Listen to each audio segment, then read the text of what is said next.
बिस्मिल्लाहिर्रहमानिर्रहीम। क्या आपको पथरी का मसला है या आप पथरी की वजह से ऑपरेट करवाने जा रहे हैं तो रुकिए, एक दफ़ा मेरी ये वीडियो मुकम्मल देखिए।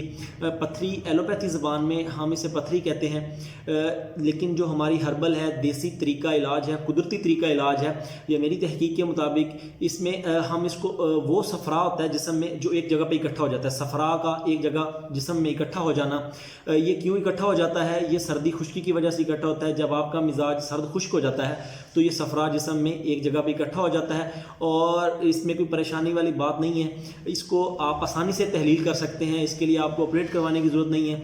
जो चीज़ मैं आपको बताने जा रहा हूँ आज से पहले आपको किसी ने नहीं बताई होगी, और बहुत ही आसान उसका इस्तेमाल है। आपने 50 ग्राम जैतून का तेल डेली इस्तेमाल करना है, और साथ में जो पपीता है ये ज़्यादा से ज़्यादा इस्तेमाल करें। इससे आपका जो सफ़रा मुंजमद हो चुका है वो तहलील हो जाएगा, आपके जिस्म से खारिज हो जाएगा और आप बिल्कुल ठीक हो जाएंगे। इस वीडियो को सदका जारिया समझ के शेयर कीजिए, दुआ में याद रखिएगा। अल्लाह हाफ़िज़।